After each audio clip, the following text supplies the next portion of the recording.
चाणक्य नीती किंवा चाणक्य नीतिशास्त्र हे आचार्य चाणक्य यांच्याद्वारा रचलेला एक ग्रंथ आहे। या ग्रंथामध्ये धन, यश, विश्वास, मित्र, पत्नी, व्यवहार, आचरण, सुख, ध्येय, अपयश, संकट अशा जीवनातील सर्वच गोष्टींवर उपदेश आहे। जीवनामध्ये यशस्वी होण्यासाठी यामध्ये उपदेश आहेत। आचार्य चाणक्य यांची चाणक्य नीती जीवनातील प्रत्येक क्षेत्रामध्ये आपल्या उपयोगी पडू शकते। अंधारात सूर्यप्रकाशाप्रमाणे आपले मार्गदर्शन करू शकते। परिवार, यश, धन, संपत्ती, व्यापार इत्यादी सर्व क्षेत्रात तुम्ही चाणक्य नीतीचा वापर करू शकता आणि यशस्वी होऊ शकता। तर मित्रांनो, चाणक्य नीतीमध्ये एकूण 17 अध्याय आहेत। माझ्या व्हिडिओजमध्ये मी तुम्हाला संपूर्ण चाणक्य नीती मराठी भाषेमध्ये सांगणार आहे, ज्याचा वापर करून तुम्ही जीवनातील अनेक संकटांचा सामना करू शकाल आणि यशस्वी होऊ शकाल। आपल्या स्टे इन्स्पायर्ड मराठी या चॅनलवर तुम्हाला संपूर्ण चाणक्य नीती मराठीमध्ये मिळेल। त्यामुळे तुम्ही जर अजून हे चॅनल सबस्क्राइब केले नसेल तर आत्ताच सबस्क्राइब करा। चला तर मग व्हिडिओ सुरू करूया।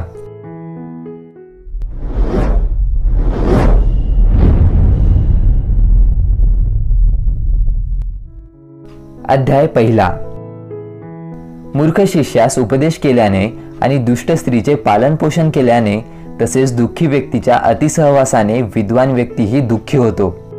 दुष्ट पत्नी, खोटा मित्र, प्रत्युत्तर देणारा नौकर आणि साप असलेल्या घरात निवास हे साक्षात मृत्यूसारखे आहे। व्यक्तीला भविष्यामध्ये येणाऱ्या संकटांना तोंड देण्यासाठी धनसंचय करायला पाहिजे। धनसंपत्तीचा त्याग करून पत्नीची सुरक्षा करायला पाहिजे आणि जर आपला नाश होत असेल तर संपत्ती आणि पत्नी देऊनही आत्मरक्षण करावे। ज्या देशात तुमचा सत्कार नाही आणि जीवनोपायही नाही, म्हणजेच रोजगार नाही व कोणी आपले बांधवही नाहीत, तसेच विद्याप्राप्तीही नाही, त्या देशात क्षणमात्रही राहू नये।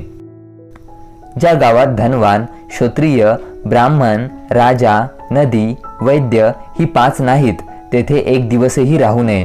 अशा ठिकाणी जो राहतो त्याला सुख मिळत नाही। ज्या देशी लोकांच्या देहनिर्वाहाविषयी कोणताही उपाय, कोणाचेही भय, दक्षपणा आणि दान स्वभाव ही नाहीत, तेथे ज्ञात्याने कदापि राहू नये। कामावरून नोकराची, संकटकाळी बांधवाची, आपत्तीच्या वेळी तसेच वैभवक्षयाच्या वेळी म्हणजेच पैसे नसल्यावर पत्नीची परीक्षा होते। रोगप्राप्तीकाळी, संकटकाळी, धान्य आपत्तीच्या वेळी, शत्रूंपासून संकट आल्यावर, राजाच्या दरबारातील कामाच्या वेळी आणि स्मशानात या ठिकाणी जो तुम्हाला साथ देतो तोच तुमचा खरा मित्र असतो। जो अविनाशी वस्तू सोडून नाशवंत वस्तूच्या मागे लागतो तो अविनाशी वस्तू सोडतोच, पण नाशवंत वस्तू नाश पावल्याने तो या दोन्ही वस्तूंना मुक्तो। बुद्धिमान पुरुषाने कन्या वरताना म्हणजेच लग्न करताना मुलगी रूपहीन असली तरी उत्तम कुळातील करावी। रूपाने संपन्न पण नीच कुळातील कन्येशी लग्न करू नये, कारण विवाह इत्यादी संबंध आपल्या बरोबरीच्या कुळाशी करावा। नदी आणि श्वानादी म्हणजे कुत्रा इत्यादी नखांची जनावरे, गवाधिक शिंग असलेले पशु, निरंतर हाती शस्त्र बाळगणारे, स्त्रिया तसेच राजकुल यांचा कदापि विश्वास करू नये। विषातूनही अमृत शोधून घ्यावे। अमंगळात पडलेले सुवर्ण क्षालनादी करून घ्यावे। उत्तम विद्या नीच माणसापासूनही घ्यावी।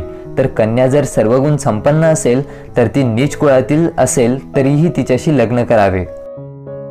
पुरुषांच्या तुलनेत स्त्रीचा आहार 2 पट, शरम 4 पट, साहस कर्म, अविचाराने वागणे 6 पट आणि कामेच्छा 8 पट असते, हे लक्षात ठेवा। अध्याय दुसरा। मिथ्या भाषण, अविचाराने काम करणे, कपट, मूर्खपणा, अतिलोभ, अमंगळपणा आणि निर्दयपणा हे 7 स्त्रियांचे स्वाभाविक दोष असतात, हे लक्षात ठेवा। खाद्यपदार्थ उपलब्ध असताना भोजनशक्ती असणे, स्त्री उपलब्ध असताना रतिशक्ती असणे, वैभव प्राप्त असताना दानशक्ती असणे हे मोठे पुण्याचे फळ होय। पुत्र ज्याच्या स्वाधीन आहे, ज्याची पत्नी मनाप्रमाणे वागणारी आहे व जो प्राप्त वैभवात संतुष्ट आहे, त्याला याच जन्मात स्वर्गसुख आहे। जे पित्याचे भक्तिपूर्वक आज्ञापालन करतात तेच खरे पुत्र। जो पुत्रांपासून पुढे सुखाची अपेक्षा न करता त्यांचे पोषण करतो तोच खरा पिता। ज्याच्यावर पूर्ण विश्वास टाकणे शक्य आहे तोच खरा मित्र आणि जिच्यासोबत सुखप्राप्ती होते तीच खरी पत्नी होय। विषाने भरलेल्या परंतु मुखी दूध असलेल्या मडक्याप्रमाणे समोर प्रिय व हितकर बोलणाऱ्या परंतु पाठीमागे कार्यनाश करू पाहणाऱ्या मित्राला जवळ करू नये. कुमित्रावर विश्वास ठेवू नये आणि मित्रांवरही विश्वास करू नये, कारण काही कारणवश मित्र रागावला तर ते आपले रहस्य सर्व लोकांमध्ये उघड करण्यास चुकणार नाही. मनात ठरवलेले कार्य बोलून प्रसिद्ध करू नये. गुप्तपणे आखणी करून कार्याचे नियोजन करावे. पूर्वप्रसिद्धीने कार्य सिद्ध होण्यास अडथळे येतात. मूर्खपणा दुःखदायक असतो, तसेच तारुण्यही दुःखदायक असते, परंतु या दोघांपेक्षाही दुसऱ्यांच्या घरी राहावे लागणे हे तर फारच दुःखदायक असते. पर्वताच्या ठायी असणारे रत्न सर्वच पर्वतांच्या ठायी मिळत नाहीत. हत्तीजवळ असणारे मोती सर्वच हत्तींच्या ठायी असत नाहीत. साधू लोकांचा वास सर्वच ठिकाणी नसतो, तसेच चंदन वृक्ष सर्वच वनांमध्ये आढळत नाहीत.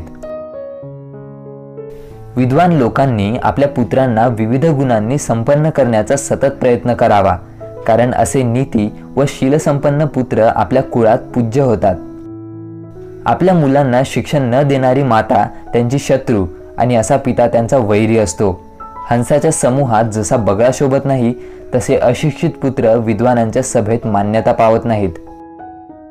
मुलांचे अतिलाड केल्याने ती बिघडण्याची, तर वेळीच योग्य शिक्षा केल्याने ती सद्गुणी बनण्याची शक्यता असते. त्यामुळे शिक्षणाच्या बाबतीत पुत्राचे किंवा शिष्याचे लाड न करता त्यांना वेळीच ताडण करून म्हणजे शिक्षा करून सद्गुणी बनवावे. एक श्लोक किंवा अर्धश्लोक अथवा एक पाद, शेवटी एक अक्षर तरी प्रत्येक दिवशी वाचावे. तसेच दान, अध्ययन इत्यादी कर्मे करून दिवस कारणी लावावा.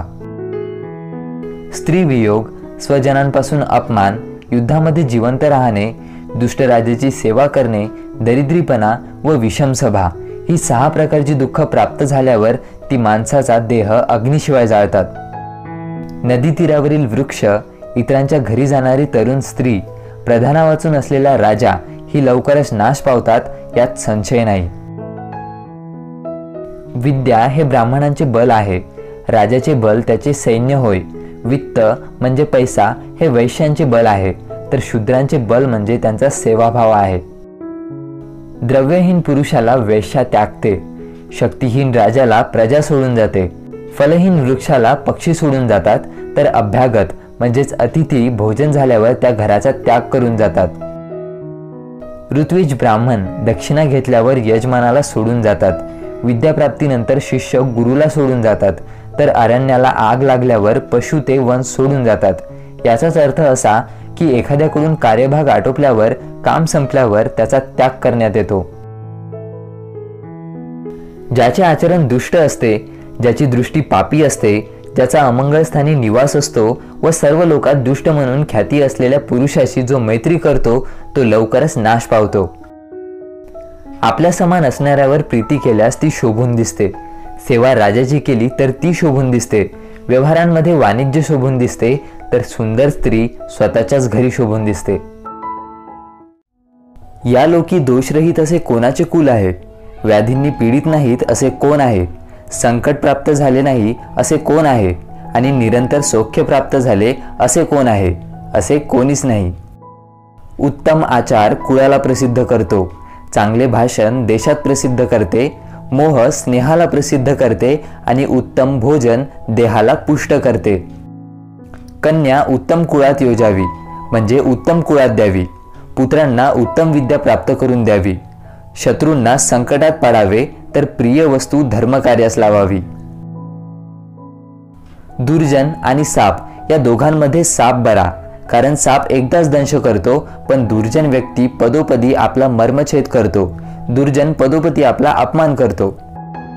दुर्जन व्यक्ती फार घातक असल्यामुळे राजे लोक कुलीनांचा संग्रह करतात, कारण कुलीन कुठल्याही परिस्थितीत त्यांचा त्याग न करता त्यांच्या पाठीशी उभे राहतात. प्रलयापूर्वी शांत असणारे सागर प्रलयकाळी मर्यादा ओलांडतात, मात्र सर्वत्र अभेद पाहणारे साधू पुरुष प्रलयकाळी ही मर्यादा ओलांडत नाहीत. मूर्ख माणसाला आपल्यापासून दूर करावे, कारण तो 2 पायांचा पशु असतो. अनावधानाने जसा काटा रुततो, तसा मूर्ख आपल्या वाग्बाणांनी सर्वांचा भेद करतो. रूपाने व यौवनाने संपन्न असलेले व श्रेष्ठ कुळातले पुरुष जर विद्याहीन असतील तर ते सुगंधरहित फुले असलेल्या पळसाच्या वृक्षाप्रमाणे शोभा देत नाहीत. कोकिळांचे रूप म्हणजे त्यांचा स्वर, तर स्त्रियांचे रूप म्हणजे त्यांचे पतिव्रत्य. विद्या हे कुरूप पुरुषांचे रूप, तर तपस्व्यांचे रूप क्षमा हे होय. कुळाच्या रक्षणाकरिता एकाचा त्याग करण्यास हरकत नाही, तर गावाचे रक्षण होत असेल तर एक कुळ त्यागण्यास हरकत नाही. संपूर्ण देशाच्या रक्षणासाठी एका गावासही काढण्यास हरकत नाही, पण आत्मनाश होत असेल तर पृथ्वीही सोडून आत्मरक्षण करावे. निरंतर उद्योग करणाऱ्यास दारिद्र्य प्राप्त होत नाही, तर भगवान नामाचा जप करणाऱ्यास पातकांची बाधा होत नाही. मौन धारण करणाऱ्यास कलहाची शक्यता नाही आणि जागृत असल्यास कसलेही भय वाटत नाही. अत्यंत रूपवान असल्याने सीतेचे हरण झाले. संपत्ती, सामर्थ्य इत्यादीचा गर्व झाल्यामुळे रावणाचा नाश झाला. दानाचा अतिरेक केल्यामुळे बालीला पाताळात जावे लागले. यासाठी कोणत्याही गोष्टीचा अतिरेक टाळावा. समर्थ माणसाला कोणतेही काम भारभूत वाटत नाही. व्यवसाय करणाऱ्यास कोणतेही ठिकाण फार दूर वाटत नाही. विद्वान पुरुषाला कोणताही देश परका वाटत नाही आणि प्रिय बोलणाऱ्याला कोणताही माणूस परका नसतो.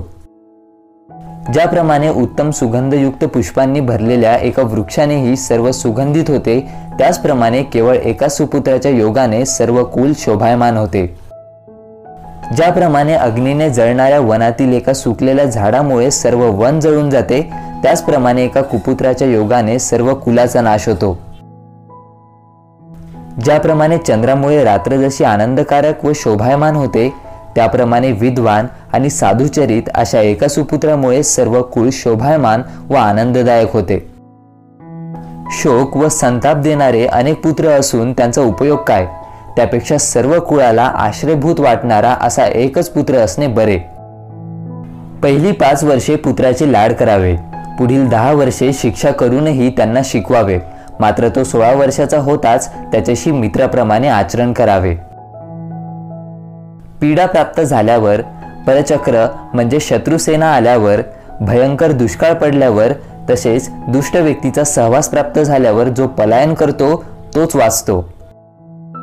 जन्मजन्मांतरी सुद्धा ज्याला धर्म, अर्थ, काम, मोक्ष यापैकी एकही पुरुषार्थ घडला नाही, त्याचे मरण व्यर्थ आहे. जन्माला येऊन पुरुषार्थ घडला तरच ते मरण सफल होय. ज्या घरी मूर्खांचा सत्कार होत नाही, जेथे धान्य संग्रह निरंतर असतो आणि जेथे पती पत्नींमध्ये कलह होत नाही, त्या घरी लक्ष्मी स्वतःच येऊन स्थिर होते. अध्याय 4. आयुष्य, कर्म, द्रव्यसंग्रह, विद्या आणि मरण या 5 गोष्टी गर्भात असतानाच ब्रह्मदेव त्यांच्या ललाटी लिहितो. माणूस साधू झाल्यावर त्याचे बरेचसे पुत्र, मित्र इत्यादी बांधव त्यांच्यापासून दूर होतात व जे त्याला अनुसरून चालतात त्यांच्या सद्धर्माने सर्व कुल पवित्र होते.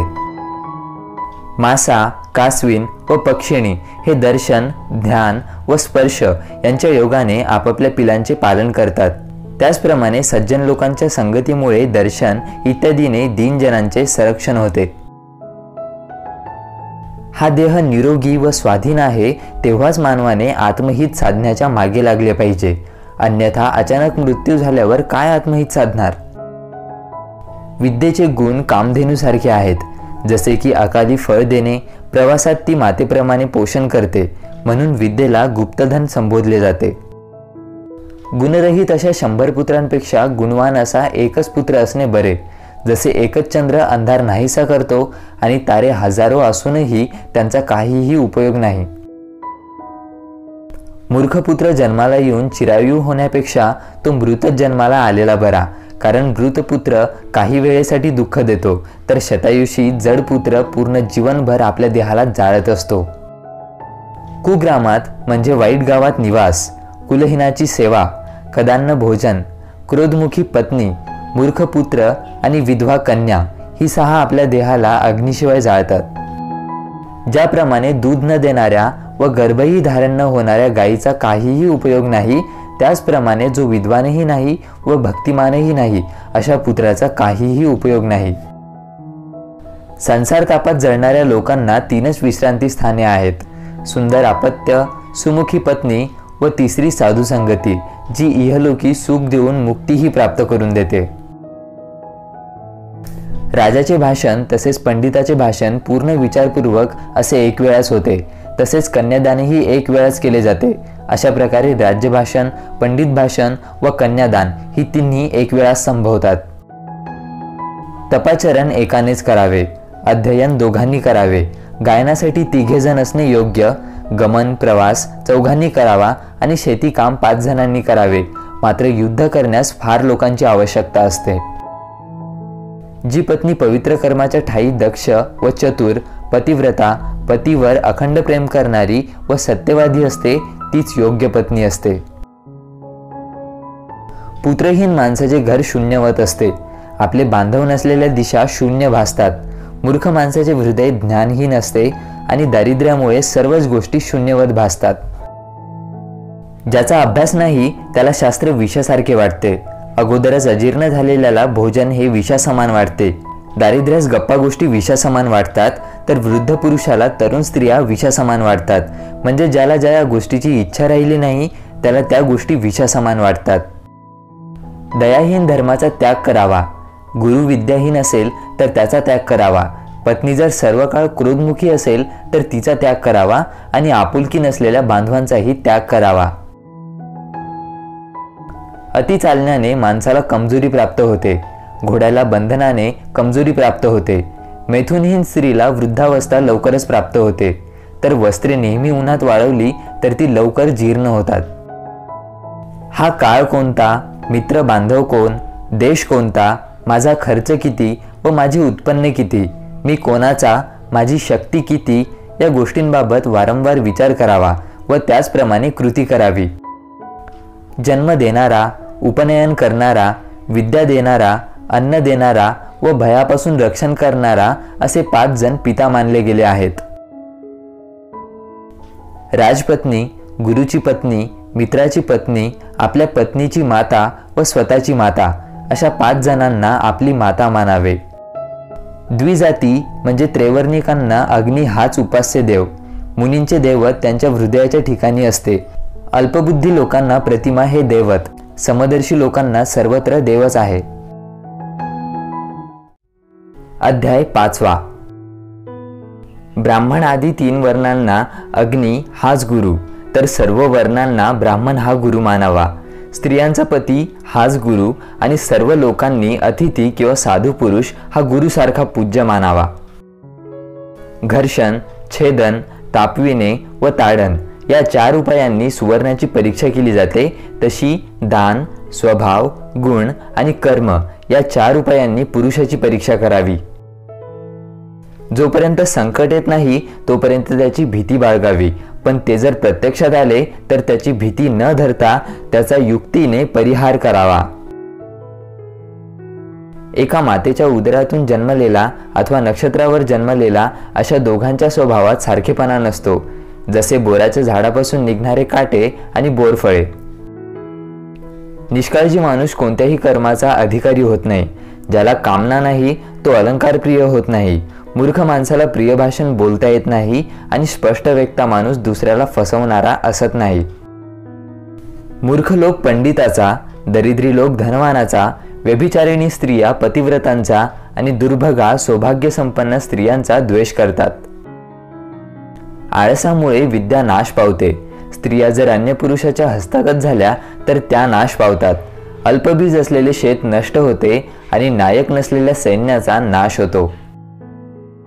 अभ्यासाने विद्येचे रक्षण होते, चांगल्या स्वभावाने कुळाचे रक्षण होते, चांगल्या गुणांनी मित्र जोडले जातात, तर नेत्रांच्या सहाय्याने क्रोध व्यक्त होतो। संपत्तीच्या सहाय्याने धर्माचे रक्षण होते, अष्टांग योगाने विद्येचे, ज्ञानाचे रक्षण होते, गोड भाषणाने राजाचे अंतःकरण राखले जाते, तर दक्ष चतुर स्त्रीच्या सहाय्याने घराचे रक्षण होते। सिद्धांत समजत नसल्याने वेदाच्या ठायी पांडित्य करणे व्यर्थ, यथाशास्त्र आचार कोणासही घडत नसल्याने आचारप्रत शास्त्रवाद करणे व्यर्थ। दान दारिद्र्याचा नाश करते, शील शेतातील धान्य मालकाने कापल्यावर शेतात पडलेली कंसे असे धान्य ते खाल्ल्यावर दुर्गतीचा नाश करते। सद्बुद्धी अज्ञानाचा नाश करते, तर भावना भक्ती संसार भयाचा नाश करते। कामासारखी दुसरी व्याधी नाही, मोहासारखा सर्वघातक असा दुसरा शत्रू नाही। क्रोधासारखा दुसरा दाहक अग्नी नाही आणि ज्ञानासारखे सुखदायक दुसरे काही नाही. जन्म आणि मृत्यू एकालाच ग्रासतात. पुण्यफळ अथवा पापफळ एकच भोगतो. नरकात एकच जातो तर मोक्षालाही एकटाच जातो. म्हणजे जो जे करतो तो त्याचे फळ भोगतो, त्यात कोणीही सहभागी होत नाही. ब्रह्मवेत्यास स्वर्ग तृणासमान गवतासमान वाटते. शूरपुरुषास आपले प्राण तृणासमान वाटतात. इंद्रियांवर विजय मिळवणाऱ्या स्त्रिया तृणासमान वाटतात आणि निस्पृह निरीच्छ म्हणजे इच्छा नसणाऱ्या माणसाला सर्व जग तृणाप्रमाणे वाटते. प्रवासाच्या वेळी विद्या मित्रासारखी असते. घरामध्ये पत्नी हीच मित्र असते. रोग्याला औषध हेच सुखदायक, तर मरण पावलेल्याला पूर्वी केलेले धर्मकृत्य मित्राप्रमाणे परलोकी सुखकारक होते. समुद्रावर पडलेला पाऊस व्यर्थ असतो. तृप्त माणसाला भोजन देणे व्यर्थ आहे. धनवान माणसाला दान देणे व्यर्थ आहे आणि दिवसाच्या वेळी दिवा लावणेही व्यर्थ आहे. मेघाच्या उदकासारखे, उदक म्हणजे पाणी, मेघाच्या उदकासारखे दुसरे शुद्ध उदक नाही, पाणी नाही. स्वबळासारखे अन्य कोणतेही बळ नाही. नेत्रासारखे दुसरे तेज नाही आणि धान्यासारखे दुसरे काहीच प्रिय नाही. द्रव्यहीन लोक द्रव्याची इच्छा धरतात. ज्याला वाचा नाही, बोलता येत नाही, ते वाणीची इच्छा करतात. मानव स्वर्गाची इच्छा करतात तर देवता मोक्षाची इच्छा करतात. म्हणजे जी वस्तू ज्याच्याजवळ नाही त्याची तो इच्छा करतो. सत्यामुळे पृथ्वीची रक्षा होते. सूर्यही सत्याच्या आधारे प्रकाशतो. सत्याच्या आधारे वायू वाहतो. असे सर्व विश्वव्यवहार सत्याच्या आधारावर चालतो. सत्य सर्वाचे धारक आहे. संसाराच्या ठाई लक्ष्मी, संपत्ती, प्राण, आयुष्य, घरे ही सर्व चंचल व क्षणिक असून एक धर्म मात्र निश्चल आणि अविनाशी आहे. दानादिकांनी धर्माचाच संग्रह करावा. मनुष्यांमध्ये न्हावी चतुर, पक्ष्यांमध्ये कावळा धूर्त, चतुष्पादांमध्ये म्हणजे 4 पायांच्या पशुमध्ये कोल्हा धूर्त आणि स्त्रियांमध्ये माळीन धूर्त समजावी. अध्याय 6. शास्त्रश्रवणाने धर्माचे ज्ञान होते. माणूस शास्त्र ऐकल्याने दुर्बुद्धीचा त्याग करतो. शास्त्रश्रवणाने त्याला ज्ञान प्राप्त होते आणि मोक्षही त्याला ज्ञानश्रवणानेच प्राप्त होते. पक्षीगणांमध्ये काक म्हणजे कावळ्याला चांडाळ समजावे. पशूंमध्ये कुक्कुट हा चांडाळ असतो. मुनींना क्रोध हा चांडाळ तर निंदक हा सर्वांना चांडाळा समान असतो. कांस्यपात्र भस्माने स्वच्छ होते.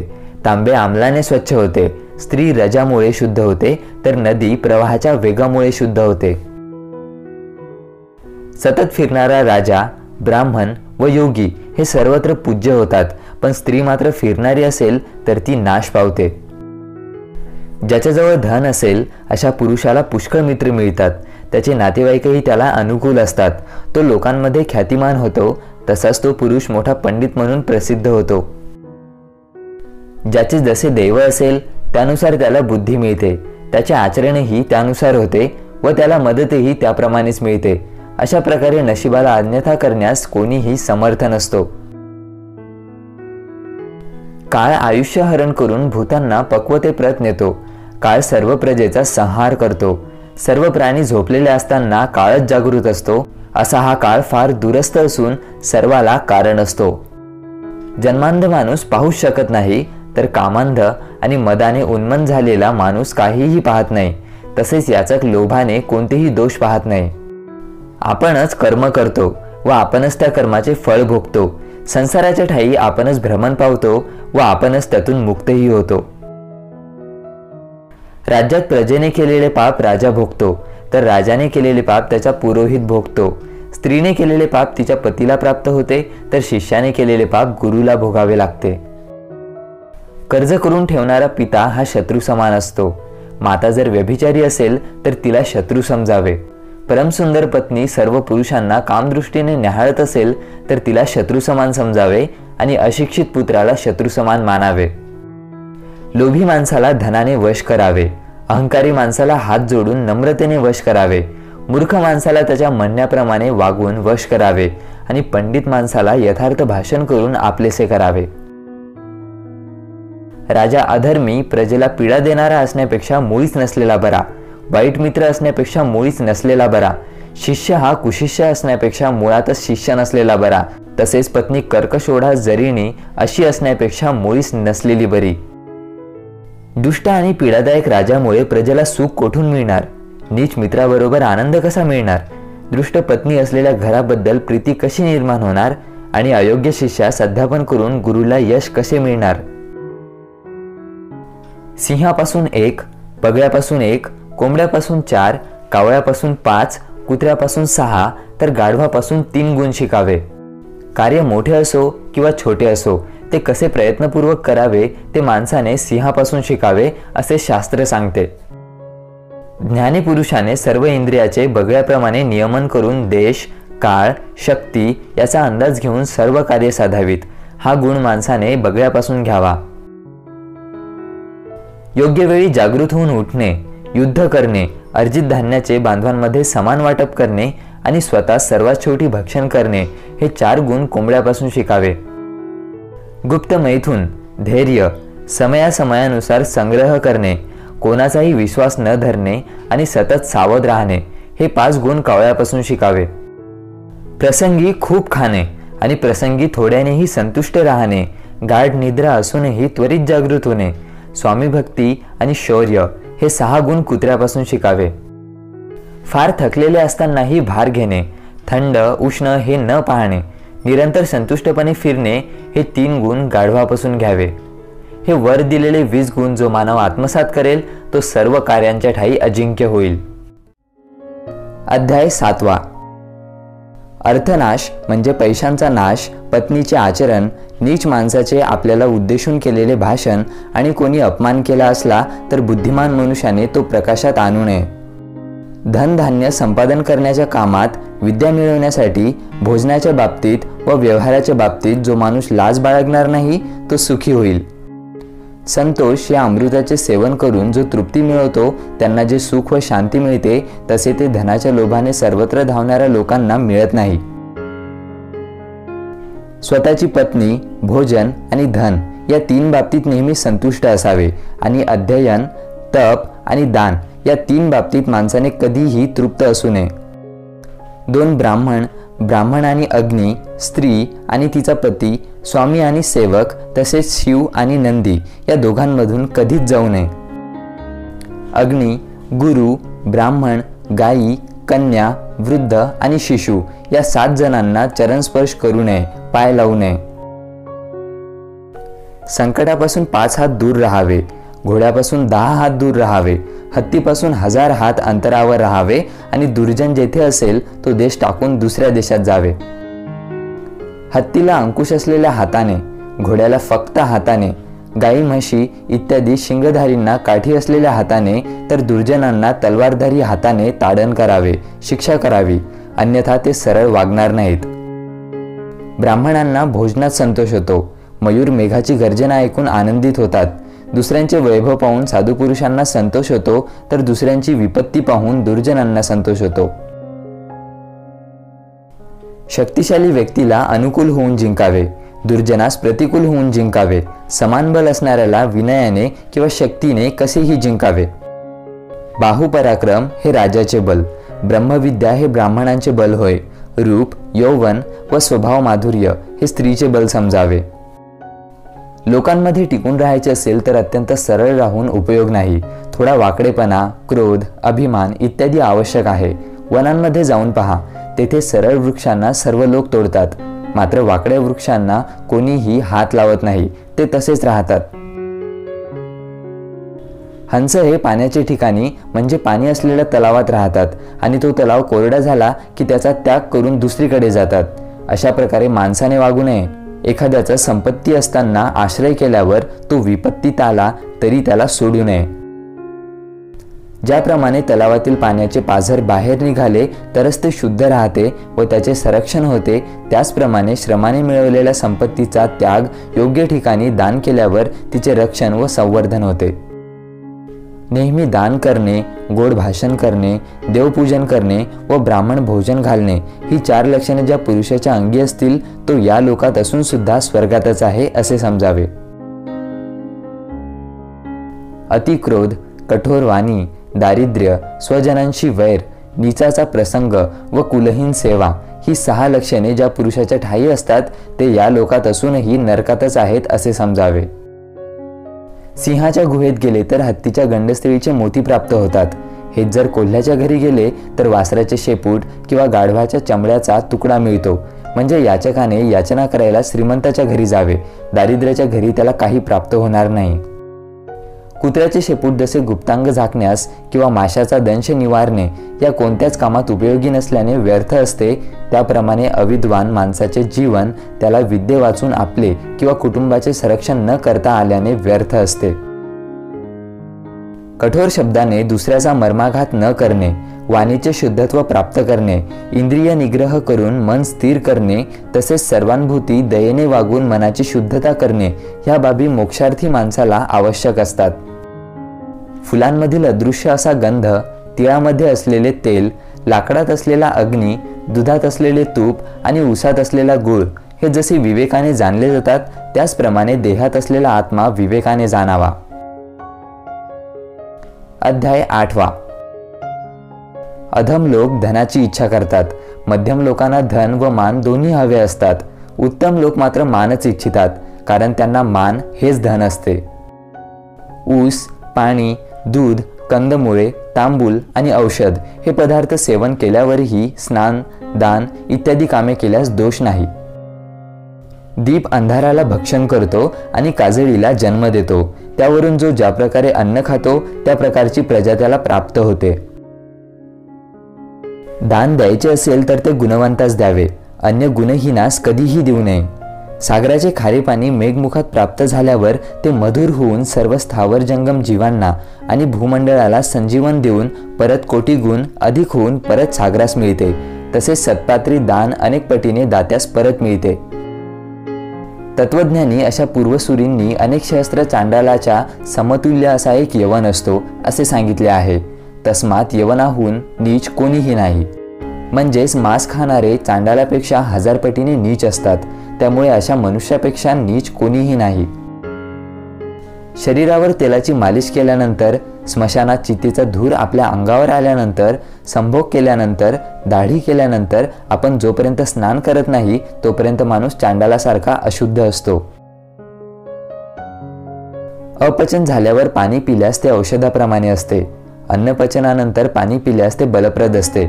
भोजनकाळी पाणी पिल्यास ते अमृताप्रमाणे आरोग्यदायक असते आणि भोजन झाल्यावर लगेच पाणी पिल्यास ते विषाप्रमाणे होते. ज्ञान असून जो कर्म करत नाही त्याचे ज्ञान व्यर्थ आहे. ज्याला ज्ञान नाही तो माणूसच व्यर्थ आहे असे समजावे. नायक नसलेले सैन्य व्यर्थ समजावे, कारण त्या सैन्याचा काही उपयोग नाही. आणि पती नसलेल्या स्त्रिया व्यर्थ म्हणजे मृत समजाव्या. वृद्धापकाळी पत्नीचा मृत्यू होणे, संपत्ती भाऊबंधांच्या हाती जाणे आणि भोजन दुसऱ्याच्या हाती असणे या 3 पुरुषास मोठ्या विडंबना होतात. अग्निहोत्राशिवाय वेदांचे अध्ययन सफल होत नाही. दानाशिवाय केलेले कर्म फलदायी होत नाही.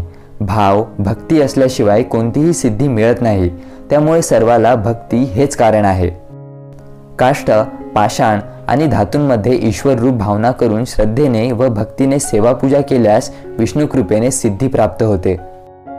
काष्ठ, पाषाण, मृतिका यांच्या मूर्तींमध्ये देव राहतो असे नाही, तर तो मनुष्यांच्या भक्तीमध्ये असतो. तेव्हा ईश्वर प्राप्तीसाठी भक्ती हेच कारण आहे. शांतीसारखे दुसरे तप नाही, संतोषासारखे दुसरे सुख नाही, तृष्णेसारखी दुसरी कोणतीच व्याधी नाही आणि दयेसारखा दुसरा कोणताच धर्म नाही. क्रोध हाच यमराज आहे. तृष्णा हीच वैतरणी नदी, विद्या ज्ञान हीच कामधेनू, तर संतोष हे स्वर्ग आहे, नंदनवन आहे. गुणांमुळे रूपाला शोभा येते. शील उत्तम स्वभावामुळे कुळाला शोभा येते. सिद्धीमुळे विद्येला शोभा येते, तर भोगामुळेच धनाला शोभा प्राप्त होते. गुण नसलेल्या माणसाचे रूपवान असणे व्यर्थ आहे. शील नसलेला माणूस संपूर्ण कुळाला कलंक ठरतो. सिद्धी नसेल तर माणसाची विद्या शोभून दिसत नाही, तर उपभोग न घेतलेले धन व्यर्थ नाश पावते. भूमीतील पाणी शुद्ध समजावे. जी स्त्री पतिव्रता असते तिला शुद्ध समजावे. प्रजेचे कल्याण करणारा राजा पवित्र समजावा, तर ब्राह्मण जर संतुष्ट असेल तर तो शुद्ध समजावा. पुष्कळ धन मिळूनही असंतुष्ट असलेले ब्राह्मण, थोड्यातही संतुष्ट होणारे राजे, लज्जा असलेली वैश्या आणि लज्जा नसलेली कुलस्त्री या सर्वांना नष्टच समजावे. विद्याहीन माणसाचे कुल जरी मोठे असले तरी त्याचा काहीही उपयोग होत नाही आणि विद्वान माणूस जरी हीन कुळातील असला तरी देवाकडूनही त्याची पूजा केली जाते. विद्वान माणसाची सर्व लोकात प्रशंसा होते व तो सर्वत्र गौरविला जातो. विद्येमुळे सर्व दुर्लभ वस्तू प्राप्त होतात, त्यामुळे विद्येची सर्वत्र पूजा केली जाते. रूपाने व तारुण्याने संपन्न व थोर कुळात जन्मलेले पुरुष जर विद्याहीन असतील तर ते शोभत नाहीत. जसे रंगीबेरंगी फुलांनी युक्त असे पळसाचे झाड त्याच्या फुलांना गंध नसल्याने शोभून दिसत नाहीत. मांस भक्षण करणारे, सुरापान करणारे, निरक्षर व मूर्ख हे मनुष्याच्या रूपात पशुच आहेत. अशा पुरुषाकार पशूंमुळे पृथ्वीला मात्र अकारण ओझे होते. यज्ञ जर अन्नदान रहित असेल तर तो राष्ट्राचा नाश करतो. जर तो मंत्रहीन असेल तर तो यज्ञ करणाऱ्या ऋत्विज ब्राह्मणांचा नाश करतो. जर तो दानहीन असेल तर तो यजमानालाच नष्ट करतो. अशा प्रकारे यज्ञासारखा दुसरा शत्रू नाही असे सिद्ध होते. अध्याय 9. जर तुला मुक्ती मिळवायची असेल तर विषयाचा विषाप्रमाणे त्याग कर आणि क्षमा, सरलता, दया, निर्मलता, सत्य इत्यादी गुणांचे अमृताप्रमाणे सेवन कर. दुष्ट लोक एकमेकांचे गुप्त रहस्य लोकात बोलतात व ते वारुळातील साप जसा स्वतःच आपला नाश करून घेतो त्याप्रमाणे आपला नाश करून घेतात. पूर्वी ब्रह्मदेवाला बुद्धी देणारा कोणी नसल्यामुळे त्याने सुवर्णाला सुगंध, उसाला फळ, चंदनाच्या झाडाला पुष्प, विद्वान पुरुषाला धनसंपदा, राजाला दीर्घजीवित्व असे गुण दिले नाहीत. सर्व औषधी वनस्पतींमध्ये अमृता म्हणजे दुर्वा श्रेष्ठ, सर्व सौख्यांमध्ये भोजन सुख श्रेष्ठ, सर्व इंद्रियांमध्ये नयनेंद्रिय मुख्य आणि सर्व अवयवांमध्ये मस्तक श्रेष्ठ मानावे. ज्या ठिकाणी दूतांचा संचार नाही, जेथे वार्ताही चालत नाही, जे पूर्वी कोणीही सांगितले नाही व ज्याचा कधीही समागम व्हायचा नाही, अशा आकाशात तेथे असणाऱ्या सूर्यचंद्रांच्या ग्रहणाबद्दल जो ब्राह्मण प्रशस्तपणे जाणतो त्याला विद्वान कसा न म्हणावे. विद्यार्थी, सेवक, प्रवासी, क्षुधार्त, भयभीत झालेला, मालमत्तेचा रक्षक आणि द्वारपाल या 7 जणांना ते झोपलेले असताना जागृत करावे. साप, राजा, सिंह, वराह, बालक, दुसऱ्यांचे श्वान आणि मूर्ख या 7 जणांना ते झोपलेले असताना जागे करू नये. केवळ धनसंपादन करण्यासाठी वेदांचे अध्ययन केलेले तसेच शूद्रांना भोजन करून पुष्ट झालेले ब्राह्मण निर्विष सर्पासारखे काहीही करण्यास समर्थ नसतात. जो माणूस रागावलेला नसताना भयप्रद नसतो आणि संतुष्ट झाल्यावर कोणताही आर्थिक लाभ करून देण्यास समर्थ नसतो, तसेच ज्याला निग्रह किंवा अनुग्रह करण्याचे सामर्थ्य नसते, असा माणूस कोपला तरी तो काय करणार. विष नसलेल्या सर्पाने सुद्धा स्वरक्षणासाठी लोकांमध्ये मोठी फणा काढली पाहिजे. विष असो अथवा नसो, त्याने फणेचा विस्तार मोठा भयंकर करणे आवश्यक आहे. सकाळी द्यूत प्रसंगाने, दुपारी स्त्री प्रसंगाने, रात्री चोर प्रसंगाने बुद्धिमंत लोकांचा काळ जातो. स्वतःच्या हाताने गुंफलेली माला आपणच धारण केली, स्वतःच्या हाताने उगाळलेल्या चंदनाचा स्वतःलाच लेप लावला, तसेच स्वतःच्या हाताने लिहिलेल्या स्तोत्राचा स्वतःच पाठ केला तर प्रत्यक्ष इंद्रियाच्या संपत्तीचाही नाश होईल. ऊस, तीळ, शूद्र, कांता, सुवर्ण, पृथ्वी, चंदन, दही आणि तांबूल यांचे जसे जसे मर्दन केले जाईल तसे त्यांचे गुण वाढत जातात. दरिद्रीपणा धैर्याने शोभला जातो. अल्पमोलाचे वस्त्र सुद्धा जर शुभ्र असेल, स्वच्छ असेल तर ते शोभून दिसते. अन्न जरी बेचव असले तरी ते गरम केले तर चांगले लागते. तसेच सामान्य रूपाचा माणूस चांगल्या स्वभावाचा असेल तर तो शोभून दिसतो. अध्याय 10.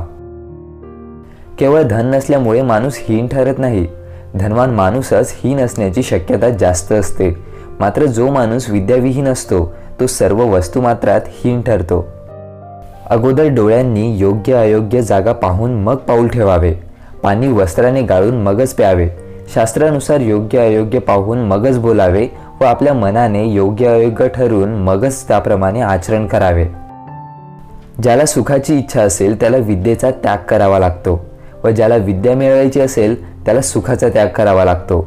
सुखाची इच्छा करणाऱ्यास विद्या कोठून मिळणार. आणि विद्येची इच्छा करणाऱ्यास सुख कोठून प्राप्त होणार?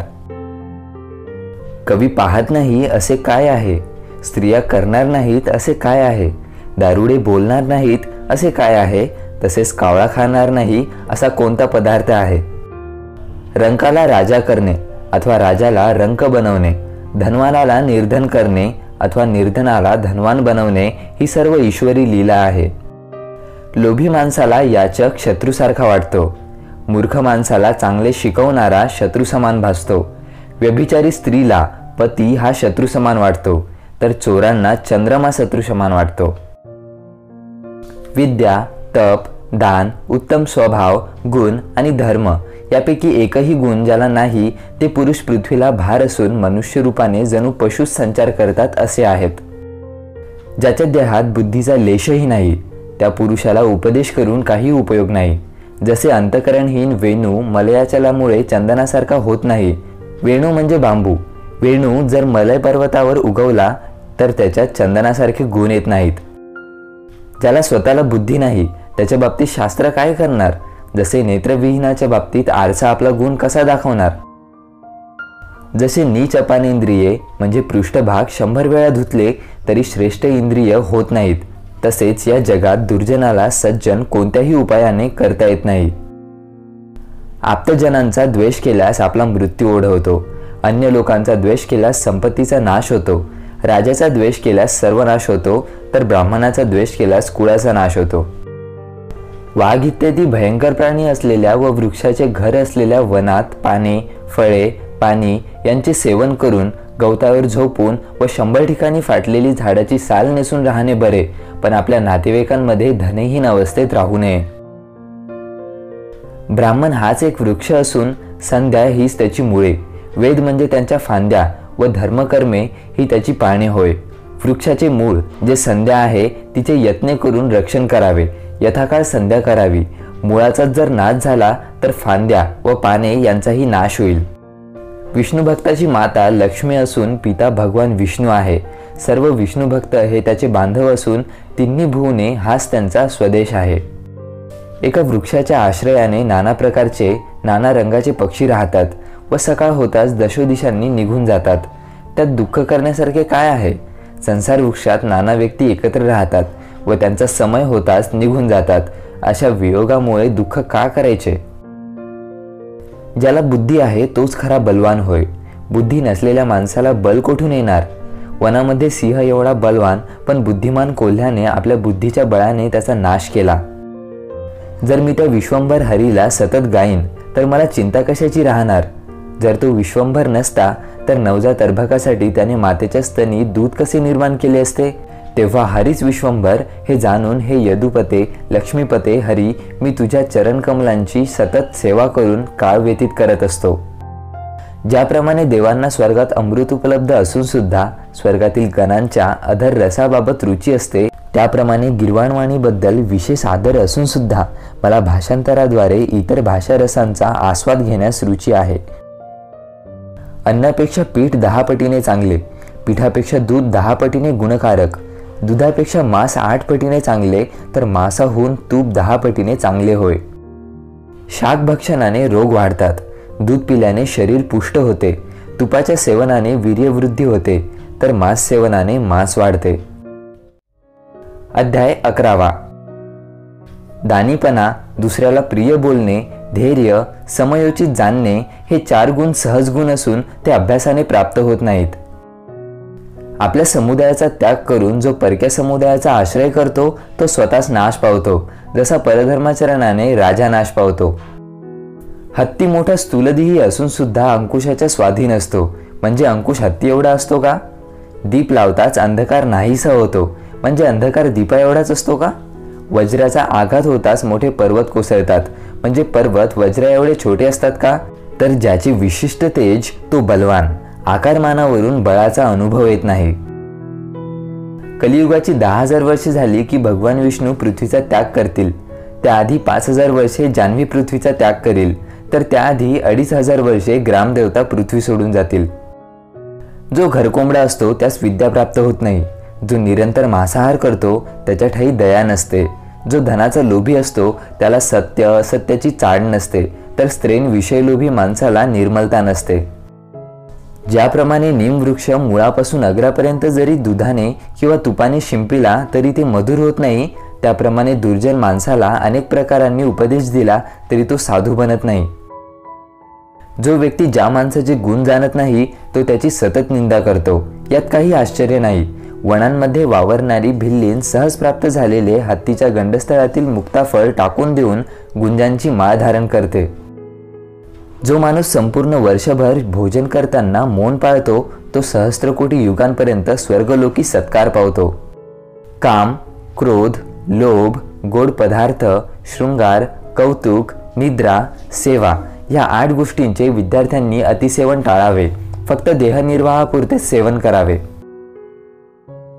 कर्षणा वाचून उत्पन्न झालेली फळे आणि मुळे खाऊन जो निरंतर वनात राहतो व त्यानेच नित्याची श्राद्धाधिक कर्मे करतो त्या ब्राह्मणास ऋषी म्हटले जाते. जो ब्राह्मण एकभूत राहून म्हणजे एकदा जेवण करून संतुष्ट असतो, यजनादी षटकर्मात सदा रत असतो व जो ऋतुकाळी स्त्रीसंग करतो त्या ब्राह्मणास द्विज म्हणावे.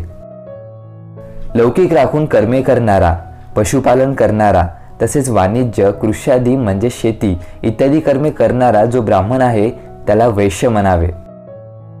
लाक्षादी पदार्थ, तेल, निळी लाल वस्त्रे, मध, घृत, मद्य, मांस यांची विक्री करणारा ब्राह्मण शूद्र समजावा. वापी, कूप, तलाव, बागा, देवालये यांचा नाश करण्याबाबत जो निशंक असतो त्या ब्राह्मणास मलेच्छ समजावे. देवाचे व गुरुचे धन हरण करणारा, परस्त्रीचे मर्दन करणारा व सर्वभूती विधिनिषेध सोडून देहनिर्वाह करणारा जो ब्राह्मण असतो त्याला चांडाल समजावे. पुण्यवंतांनी आपले द्रव्य दीनजनास दान करावे. त्याचा संचय कधीही करू नये. ज्यांनी संग्रह न करता असे दान केले त्या कर्ण, बली आणि विक्रम यांची कीर्ती अजूनही टिकून आहे. दान अथवा भोग न करता पुष्कळ काळ संचय करून ठेवलेला आमचा मध नष्ट झाला. त्यामुळे आमच्या मक्षिका क्षोभाने अजूनही आपले हातपाय घासत असतात. या लोकी ज्यांचे घर सदा आनंदयुक्त, पुत्र बुद्धिमान, पत्नी मधुर भाषण करणारी, इच्छापूर्ती करणारे, धन ज्याला अनुकूल, स्वस्त्रीवर ज्याचे प्रेम, सेवकजन ज्याच्या आज्ञेत, ज्याच्या घरी प्रतिदिनी अतिथीचे पूजन, शिवाचे पूजन, रोज मिष्टापान, जो नेहमी साधू संगतीत असतो त्याचा गृहस्थाश्रम धन्य समजावा. दारिद्र्याने पीडित ब्राह्मणाला जो भक्तीने थोडेसे धन त्याला देतो ते धन पुढे अनंत दात्यांप्रत पावते.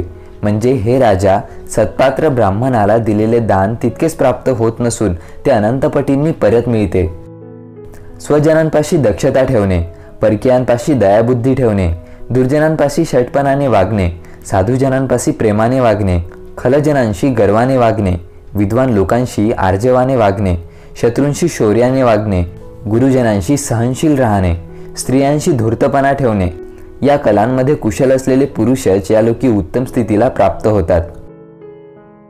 अरे जंबुका, जंबुका म्हणजे कोल्हा, ज्या पुरुषाच्या हातांनी कधीही दान केले नाही, ज्याचे कान विद्येचे द्रोही म्हणजे विद्याश्रवण न करणारे आहेत, ज्याच्या नेत्रांनी कधीही साधुदर्शन केले नाही, ज्याचे पाय कधीही तीर्थयात्रेला गेलेले नाहीत, अन्यायाने मिळवलेल्या धनाने जो निरंतर आपले पोट भरतो, गर्वाने जो नेहमी ताटमान करून चालतो, अशा नीच माणसाचे निंदे शरीर लवकर सोड.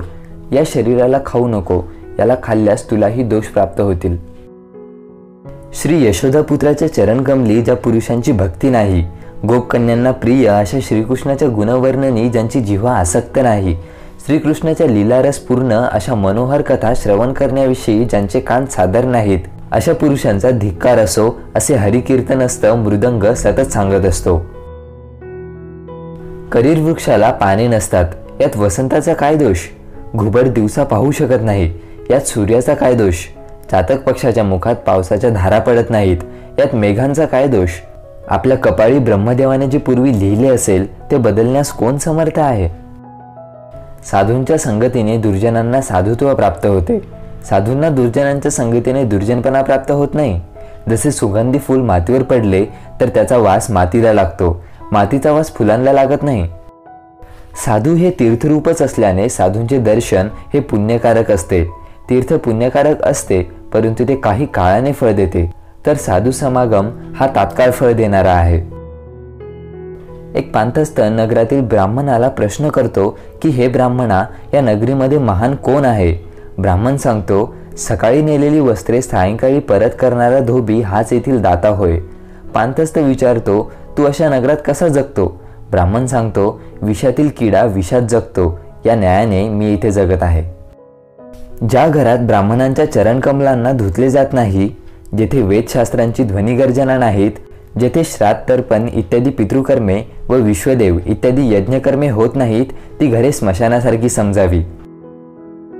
ज्ञानीपुरुष आपल्या नातेवाईकांबद्दल सांगतो की सत्य ही माझी माता असून ज्ञान हा माझा पिता आहे, धर्म हा माझा भाऊ असून दया ही माझी बहीण आहे, शांती ही माझी पत्नी असून क्षमा हाच माझा पुत्र आहे.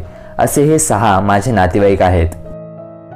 या संसारात मानव शरीर नश्वर असून मानवाचे वैभव हे अशाश्वत आहे. मृत्यू मात्र निरंतर समीपच राहत असून त्याच्या भयाने ज्यालोकी कीर्तिकारक व परलोकी सुख देणारा असा जो धर्म आहे त्याचा संग्रह करावा. अर्जुन कृष्णाला सांगतो, ज्याप्रमाणे ब्राह्मण आमंत्रणाविषयी म्हणजे परान्न भोजनाविषयी उत्सुक असतात, गायी नवीन गवत मिळवण्यासाठी उत्सुक असतात, स्त्रिया पतीमध्ये आनंदित असतात, त्याप्रमाणे मी युद्धाबाबत उत्साहित आहे. परस्त्रियांना माते समान पाहतो, परद्रव्याला मृत्तिके समान पाहतो आणि सर्व प्राणीमात्रांना आत्मतुल्य पाहतो, तो धन्य आहे. हे राघवा, धर्माविषयी तत्परता, मुखामध्ये मधुर वाणी, दानाविषयी उत्साह, मित्रांसोबत कपटरहित व्यवहार, शास्त्रांच्या बाबतीत विज्ञानता, रूपाची सुंदरता आणि शिवाची भक्ती हे सर्व गुण तुझ्यात एकवटले आहेत. कल्पवृक्ष इच्छित फळ देणारा आहे, परंतु तो लाकूडच आहे. मेरू पर्वत सुवर्णमय व श्रेष्ठ खरा, पण तो अचल आहे. चिंतामणी सर्व रत्नांमध्ये श्रेष्ठ आहे, पण तो पाषाण रूप आहे, दगडासारखा आहे. सूर्य सर्व प्रकाशक खरा, पण त्याचे किरण अतितीव्र असतात. चंद्र शीतल सुखदायक असतो, पण त्याच्या कला सारख्या क्षय पावतात, म्हणजे चंद्राचा आकार नेहमी कमी जास्त होत राहतो. सागर अनंतपार आहे, पण तो खारट आहे. कामदेव रूपाने सुंदर, पण त्याला शरीर नाही. दितीचा पुत्र बली थोर दाता आहे, पण तो स्वेच्छाचारी. याप्रमाणे हे सर्व एकेका दोषाने युक्त आहेत, त्यामुळे त्यांची तुझ्याशी तुलना करत नाही. तू अतुल्य आहेस. हे रघुपते, तुला उपमा तरी कोणाची द्यावी? नम्रतेविषयीचे शिक्षण राजपुत्रापासून घ्यावे, सुभाषित भाषण पंडितापासून शिकावे, खोटे कसे बोलावे हे दूध खेळणाऱ्यापासून शिकावे, तर कपटाने कसे वागावे हे स्त्रियांपासून शिकावे. आपल्या मिळकतीचा विचार न करता खर्च करणारा, अनाथासह कलह करण्यास उत्सुक, सर्व ज्ञातीच्या स्त्रियांठाई भोगाविषयी जो आतुर असतो, अशा माणसाचा लवकरच नाश होतो.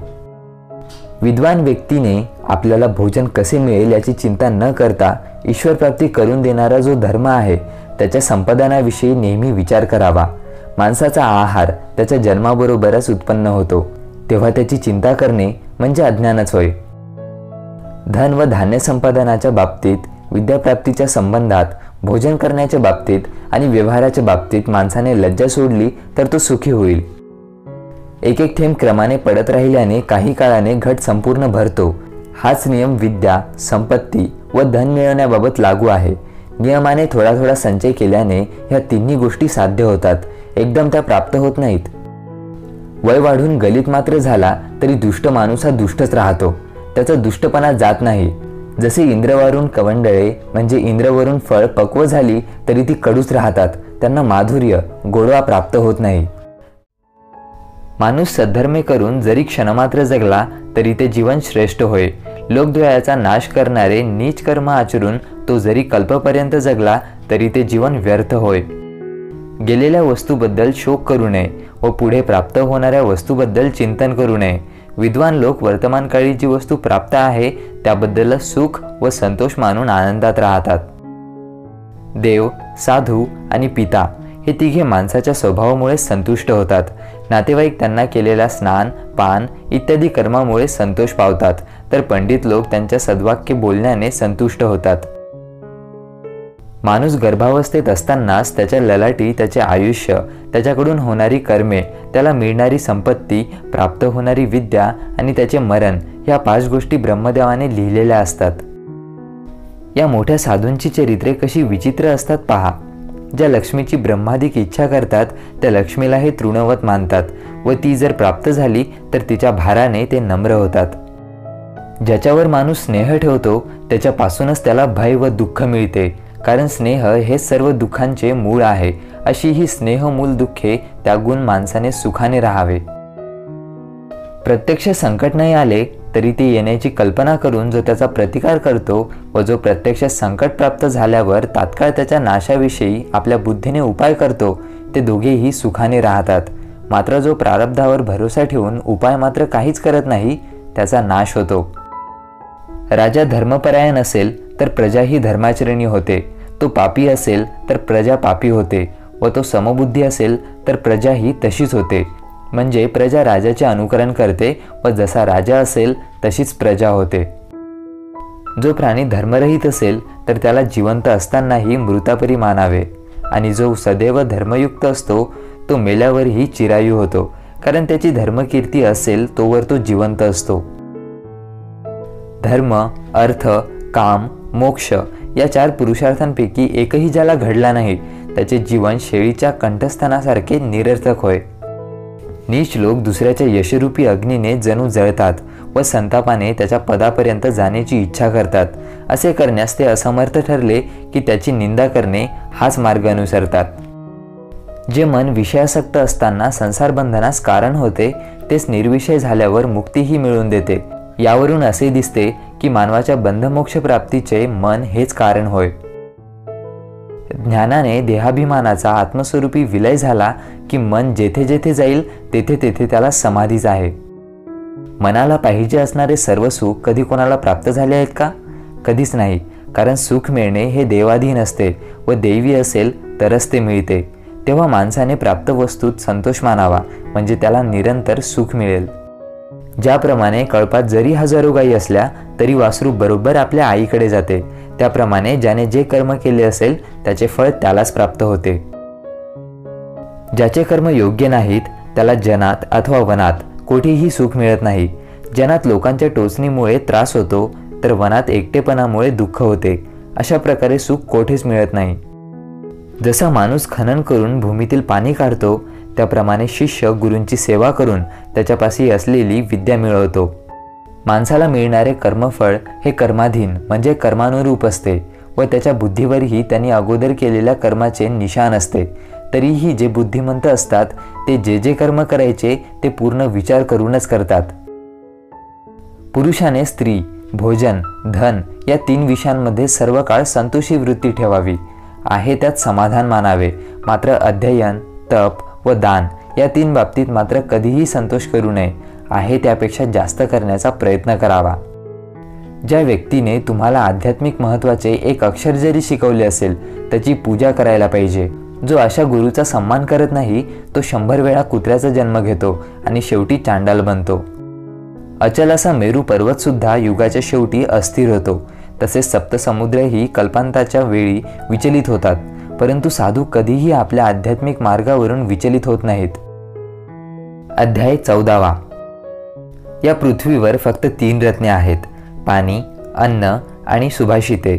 मूर्ख लोक मात्र दगडाच्या तुकड्यांना रत्न असे म्हणतात. आपला अपराध हा एक वृक्ष असून त्या झाडाची दारिद्र्य, रोग, दुःखे, बंधने आणि संकटे ही फळे आहेत. ती माणसाला याच देहात प्राप्त होतात. धन, मित्र, स्त्री तसेच राज्य ही सर्व नष्ट झाल्यास पुन्हा प्राप्त होतात. पण सर्व पुरुषार्थाचे साधन म्हणजे आपले शरीर जर आपण गमावले तर ते मात्र पुन्हा प्राप्त होत नाही. पुष्कळ प्राण्यांचे ऐक्य झाले तर त्यांचा समूह शत्रूला हरवण्यास समर्थ होतो. जसा पावसाच्या धारांना धारण करणाऱ्या मेघाचे निवारण गवताकडूनही केले जाते. पाण्यावर तेल, दुष्ट व्यक्तीला सांगितलेले रहस्य, लायक व्यक्तीला केलेले दान आणि बुद्धिमान व्यक्तीला शिकवलेले शास्त्राचे ज्ञान आपल्या स्वभावामुळे विस्तार पावतात. धर्मतत्व उपदेशाच्या व्याख्यानासमयी व स्मशानामध्ये रोग्यास जी सद्बुद्धी प्राप्त होते ती जर सर्व काळ तशीच राहिली तर भवबंधनातून कोण मुक्त होणार नाही. अनुचित कर्मानंतर त्या माणसाला पश्चाताप झाल्यावर बुद्धी जशी निर्मळ होते तशी ती जर पूर्वीच झाली तर कोणाचे कल्याण होणार नाही. महादानी माणसाच्या दानाविषयी, मोठे तप करणाऱ्याच्या तपाविषयी, शूरवीराच्या पराक्रमाविषयी, ज्ञानीपुरुषाच्या ज्ञानाविषयी, नम्र माणसाच्या नम्रतेविषयी व नीतिमान माणसाच्या नीतिमत्तेबाबत विस्मय वाटण्याचे कारण नाही. कारण ही वसुंधरा, ही पृथ्वी अशा पुष्कळ रत्नांनी भरलेली आहे. जी व्यक्ती प्रेमाने आपले चिंतन करते ती व्यक्ती दूर असली तरी जवळच आहे असे समजावे. मात्र जी व्यक्ती कधीही आपले चिंतन करत नाही ती व्यक्ती जवळ असूनही दूरच असते असे समजावे. जर आपल्याला एखाद्याकडून काही मिळवायचे असेल तर त्याच्याशी नेहमी प्रिय बोलावे, चांगले बोलावे. हरिणाची शिकार करणारा शिकारी आधी त्याला सुस्वर संगीताने मोह पाडून फसवतो व नंतर त्याचा वध करतो. राजा, अग्नी, गुरु व स्त्रिया यांच्या अतिसमीप राहिले तर नाश ओढवण्याची शक्यता असते व फार दूर राहिले तर आपले भले करण्याची संधी आपल्याला मिळत नाही. त्यामुळे त्यांची मध्यमार्गाने सेवा करावी, म्हणजे ते फलप्रद होतात. अग्नी, पाणी, स्त्रिया, मूर्ख, साप आणि राजे ह्या 6 जणांशी सावधान राहून वागावे. यांच्या संपर्कात आल्याने ह्या आपल्याला एका झटक्यात मृत्यूपर्यंत पोहोचवू शकतात. गुणसंपन्न असणारा तसेच धर्माने वागणारा माणूसच खरा जगतो, म्हणजे अल्पायू झाला तरी कीर्तिरूपाने जिवंत राहतो.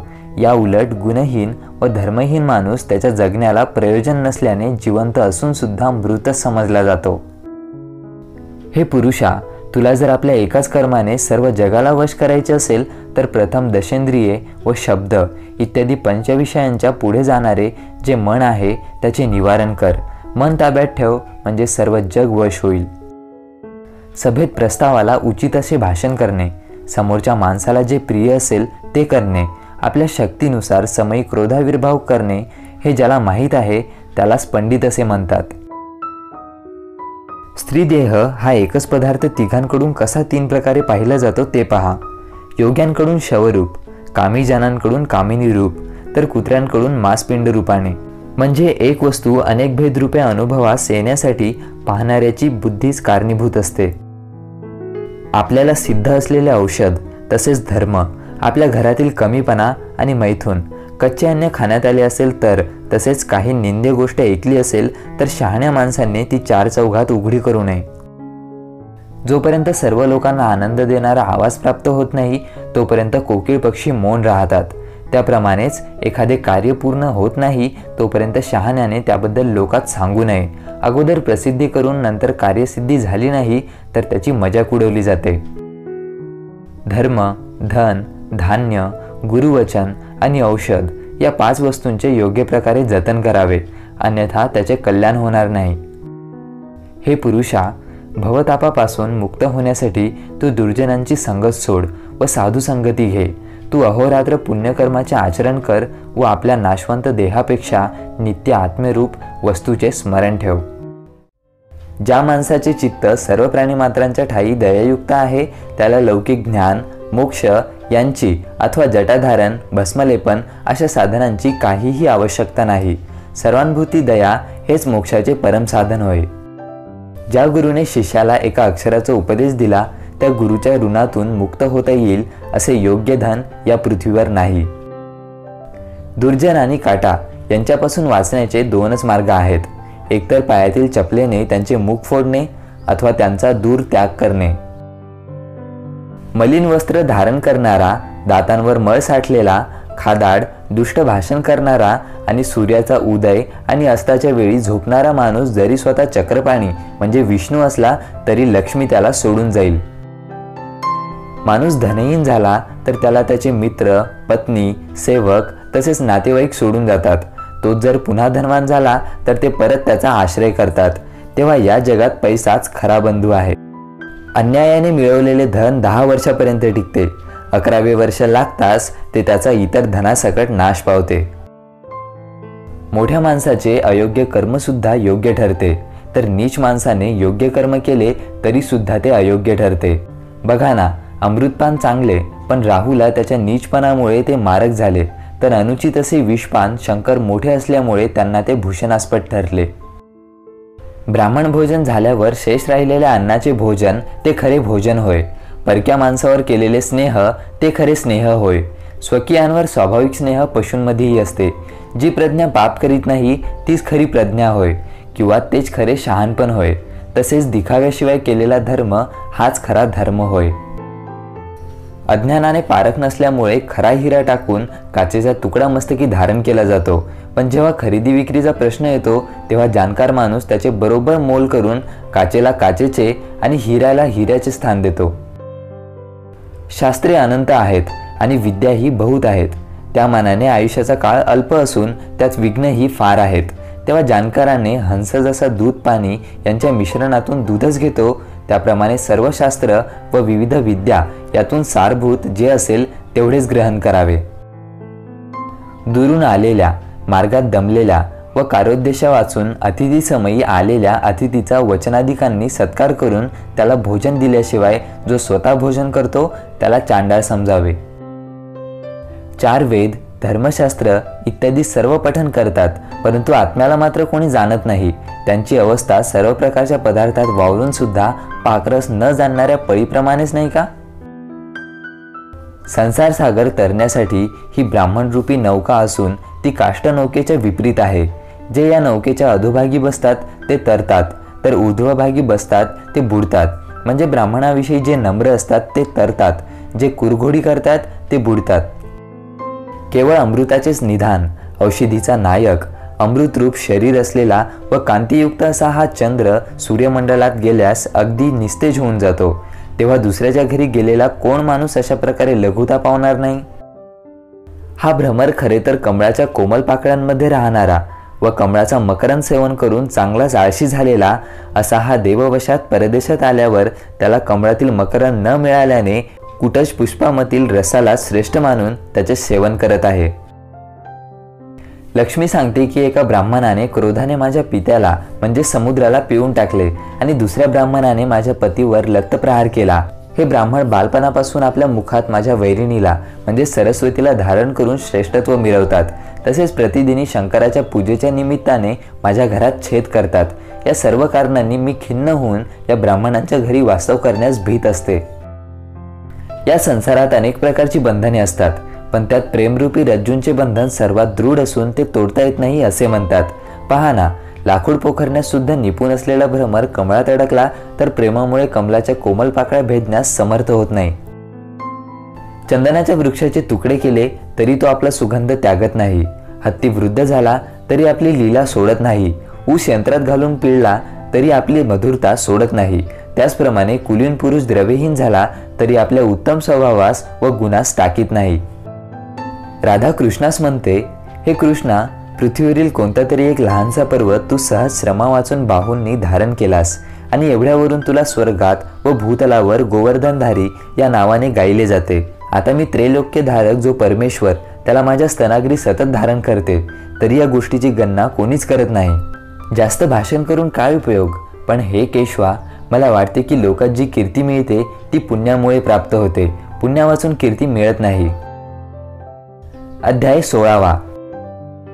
या संसाराच्या निवारणासाठी आवश्यक असलेले ईश्वरपद ध्यान आम्ही केले नाही. स्वर्गदार कपाटाचे विघटन करणारा जो धर्म तोही आम्ही संपादन केला नाही. नारीचे पुष्ट असते स्तनयुग्म व उरुयुग्म आम्ही स्वप्नातही अलिंगले नाही. अशा प्रकारे जन्माला येऊन आम्ही कोणते सार्थक केले नाही, तर केवळ मातेच्या तारुण्यवन छेदनासाठी कुठाराचेच काम केले. स्त्री ही एका पुरुषाबरोबर बोलत असते आणि त्याच वेळी लाडी हावभावांसह दुसऱ्याकडे पाहत असते आणि तिच्या हृदयात त्याच वेळी आणखी कोणाचे तरी चिंतन चालू असते. अशा प्रकारे स्त्रीची प्रीती एकावर असत नाही. जो मूर्ख माणूस मोहाने ही स्त्री माझ्यावर प्रेम करत आहे असे मानतो, तो तिच्या स्वाधीन होऊन क्रीडा पक्षांसारखे ती नाचवेल तसे नाचत असतो. खूप धन प्राप्त झाल्यावर गर्व न करणारा असा कोणी माणूस आहे का? नाही. विषयात सदा लोळणाऱ्या माणसाची संकटे कधी नाहीशी झाली आहेत का? नाही. स्त्रियांकडून ज्याचे मन नियंत्रित केले जात नाही असा कोणी पुरुष या जगात आहे का? नाही. राजाला सदैव प्रिय असणारा असा कोणी असतो का? नाही. काळाचा प्रकोप माहिती नाही असा कोणी आहे का? नाही. याचक असून गौरवास पात्र झाला असा कोणी माणूस असतो का? तोही नाही. दुर्जन माणसाच्या जाळ्यात सापडून सुद्धा मार्गी सुखरूपपणे गेला असा कोणी आहे का? नाही. सोन्याचे हरिण पूर्वी कोणी उत्पन्न केले नाही किंवा कोणी पाहिले नाही किंवा कोणी ऐकलेही नाही. तरी सुद्धा श्रीरामाला अशा हरिणाविषयी इच्छा निर्माण झाली। यावरून असे दिसते की विनाशकाळ आला की थोरासही विपरीत बुद्धी होते। केवळ उच्च आसनावर बसला म्हणून उत्तमता येत नसून ती अंगभूत गुणांमुळे येते। बघा ना, उंच इमारतीच्या शिखरावर बसला तर कावळा गरुड बनणार आहे का? मुळीच नाही। गुणांची सर्वत्र पूजा केली जाते, तशी पूजा संपत्तीची ती जरी कितीही मोठी असली तरी होत नाही। बघा ना, निष्कलंक अशा द्वितीयेचा कृष्णचंद्र जसा वंदनीय असतो तसा पौर्णिमेचा सकलंक पूर्णचंद्र वंदनीय असतो का? अन्य लोकांकडून ज्याच्या गुणांचे वर्णन केले जाते तो फारसा गुणवान नसला तरी गुणी ठरतो व मान्यता पावतो, पण जो माणूस स्वतःच आपल्या गुणांचे वर्णन करतो तो प्रत्यक्षात गुणांनी इंद्र असला तरी क्षुद्रता पावतो। रत्न हे स्वतः शोभते, पण ते जर सुवर्णासोबत आले तर आणखीनच शोभायमान होते। तसेच विवेकी माणसात असलेले गुण अधिकच शोभून दिसतात। निराश्रित माणूस गुणांनी जरी अगदी परमेश्वर तुल्य असला तरी त्याला कोणाच्या तरी आश्रयाची सोबतीची आवश्यकता असते। जसे रत्न जरी बहुमोल असले तरी त्याला सुवर्णाच्या कोंदणाची अपेक्षा असते। जे धन अतिक्लेशाने अथवा धर्माचे अतिक्रमण करून अथवा शत्रूला नमस्कार करून प्राप्त होणार असेल ते धन मला नको आहे। जी लक्ष्मी केवळ वधूसारखी म्हणजे उपभोगशून्य पण केवळ पालन केली जाणारी आहे तिचा काय उपयोग? पण वैश्यसारखी जी सामान्य असून मार्गस्थासही उपभोगता येते ती लक्ष्मी श्रेष्ठ होय। धनाच्या बाबतीत, आयुष्याच्या बाबतीत, स्त्रियांच्या बाबतीत व खाण्याच्या बाबतीत अतृप्त असे कित्येक प्राणी पूर्वी गेले, कित्येक जात आहेत व कित्येक यापुढेही जातील। म्हणजे विषयांचा किती जरी उपभोग घेतला तरी तृप्ती होणार नाही, तेव्हा त्यांचा त्याग करून ईश्वर भजनी लागावे हे उत्तम होय। सर्व दान व यज्ञ इत्यादी सर्व कर्मे नाश पावतात, परंतु सत्पात्री केलेले दान व सहानुभूती अभयदान ही दाने कधीही नाश पावत नाहीत। गवत हे हलके तर कापूस त्याहून हलका असतो, याच्या खातर कापसापेक्षाही हलका आहे, तर मग वायू त्याला का उडून नेत नाही असे विचाराल तर असे सांगता येईल की याचक हा अत्यंत हलका असल्याने तो आपल्याकडेही कसली तरी याचना करेल या भीतीने वायू त्याच्याकडे बघतही नाही। मानभंग करून घेऊन जगण्यापेक्षा प्राणत्याग करणे श्रेयस्कर होय, कारण प्राणत्यागाने क्षणमात्र दुःख होईल तर मानभंगाने प्रत्येक दिवशी दुःख होईल। चांगले बोलण्याने सर्व प्राणीमात्रांना संतोष होतो, तेव्हा सर्व लोकांस प्रिय असेल तेच बोलावे। अप्रिय बोलून दुखवू नये, गोड बोलण्यात का दरिद्रता असावी? संसार या कडवट वृक्षाची दोन फळे मात्र अमृतासारखी अत्यंत मधुर आहेत, एक म्हणजे गोड अशी सुभाषिते व दुसरे म्हणजे सज्जनांची संगती। जन्मजन्मांच्या वेळी पुरुषाने दान, अध्ययन व तप यांचा अभ्यास केला असेल, त्या अभ्यासाच्या योगाने हा देही ईश्वरालाच वारंवार अभ्यासित असतो।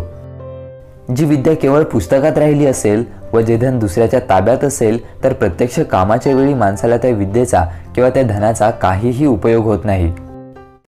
अध्याय 17। ज्या माणसाने केवळ पुस्तकाच्या सहाय्याने अध्ययन केले आहे, गुरुच्या सानिध्यात राहून अध्ययन केलेले नाही असा माणूस सभेमध्ये शोभत नाही। जशा जारापासून गर्भवती झालेल्या स्त्रिया इतर गर्ती स्त्रियांमध्ये शोभत नाहीत।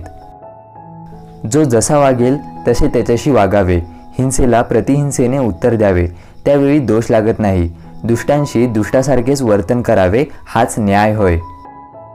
जी वस्तू दुर्मिळ असते, जी दुराराध्य म्हणजे जिचे आराधन सुद्धा करता येत नाही, तसेच जी वस्तू फार दूर आहे अशा सर्व गोष्टी तपाने साध्य होतात, तेव्हा तप हे दुरतिक्रम म्हणजे ज्यांचे उल्लंघन करण्यास कोणी समर्थ नाही असे आहे। माणसाला जर लोभ असेल तर त्याच्या अन्य गुणांचा प्रभाव पडत नाही। त्याला जर पिशुनता म्हणजे दुसऱ्याचे न्यून लोकात उघड करून त्याचा अपमान करणे हे असेल तर नरकात जायला अन्य पातकांची गरज नाही। तो जर सत्यभाषणी असेल तर त्याला सर्व तपांचे फल प्राप्त होत असल्याने अन्य तपे करण्याची गरज नाही। जर त्याचे मन पवित्र असेल तर त्याला तीर्थयात्रा करून पुण्य जमा करण्याची आवश्यकता नाही। त्याला सौजन्य असेल तर अन्य गुण नसले तरीही चालतील। त्याला जर लोकात मान असेल तर त्याला अन्य मंडळांची, भूषणे इत्यादींची आवश्यकता नाही। त्याला चांगली विद्या प्राप्त असेल तर त्याला धनाची आवश्यकता नाही, आणि त्याला जर समाजात कीर्ती प्राप्त असेल तर त्याला मृत्यूचेही विशेष नाही, कारण मेला तरी तो कीर्तिरूपाने जिवंत राहतो। रत्नभांडार असलेला रत्नाकर, समुद्र ज्याचा पिता आणि प्रत्यक्ष लक्ष्मी ज्याची बहीण असा शंख प्रत्येक घरी भिक्षेसाठी फिरतो. पूर्वी काही दिल्याशिवाय पुढे प्राप्त होत नाही हेच खरे. अशक्त म्हणजे प्रपंचातील कोणताही उद्योग करण्यास असमर्थ असा माणूस साधू होतो. निर्धन माणूस विषयभोगास असमर्थ असल्याने ब्रह्मचारी होतो. व्याधिग्रस्त माणूस देवभक्त होतो, तर पूर्वीची व्यभिचारी स्त्री वृद्ध झाली की महान पतिव्रता होते. अन्न आणि पाणी यांच्या दानासारखे दुसरे दान नाही.